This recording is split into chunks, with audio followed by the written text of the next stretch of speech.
the National Rifle Association. I believe, Mr. LaPierre, you've been there since 1978. Is that correct? That's correct, sir. Yeah. Please go ahead. Thank you, Mr. Chairman and members of the committee. It's an honor to be here today on behalf of the more than 4.5 million moms and dads, sons and daughters. Got to push that button, that white button. Thank you, Mr. Chairman.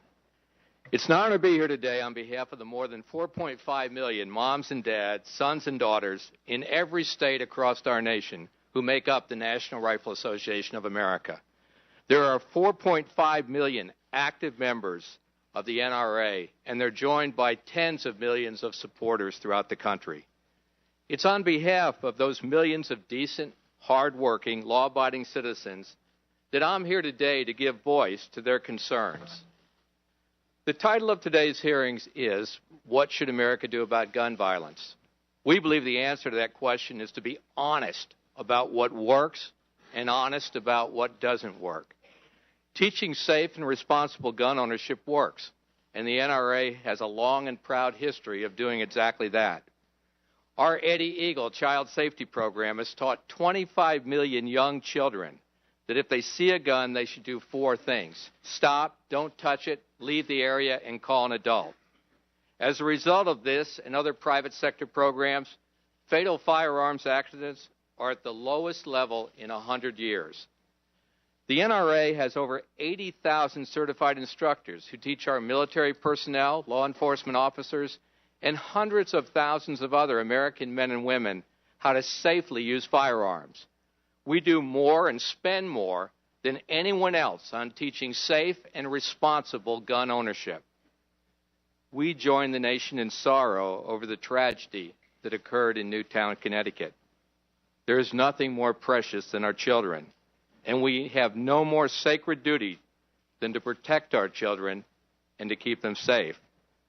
That's why we asked former Congressman and Undersecretary of Homeland Security Asa Hutchinson to bring in every available expert to develop a model school shield program, one that can be individually tailored to make our schools as safe as possible. It's time to throw an immediate blanket of security around our children. About 1/3 of our schools right now have armed security already because it works, and that number is growing every day. Right now, state officials, local authorities, and school districts in 50 states are considering their own plans to protect children in schools. In addition, we need to enforce the thousands of gun laws already on the books. Prosecuting criminals who misuse firearms works. Unfortunately, we've seen a dramatic collapse in federal gun prosecutions in recent years. Overall, in 2011, federal firearms prosecutions per capita were down 35% from their peak in the previous administration. That means violent felons, violent gang members, and drug dealers with guns, and the mentally ill who possess firearms are not being prosecuted. And that is completely and totally unacceptable. And out of more than 76,000 firearms purchases supposedly denied by the federal instant check system, only 62 were referred for prosecution, and only 44 were actually prosecuted. Proposing more gun laws while failing to enforce the thousands we already have, it's not a serious solution for reducing crime. I think we can also agree that our mental health system is broken. We need to look at the full range of mental health issues, from early detection to treatment to civil commitment laws to privacy laws that needlessly prevent mental health records from being included in the National Instant Check System.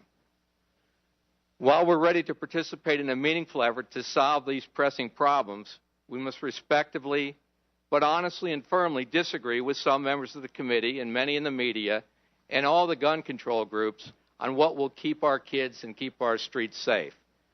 Law-abiding gun owners will not accept blame for the acts of violent or deranged criminals, nor do we believe that government should dictate what we can lawfully own and use to protect our families. As I said earlier, we need to be honest about what works and what does not work. Proposals that would only serve to burden the law-abiding have failed in the past, and they'll fail again in the future.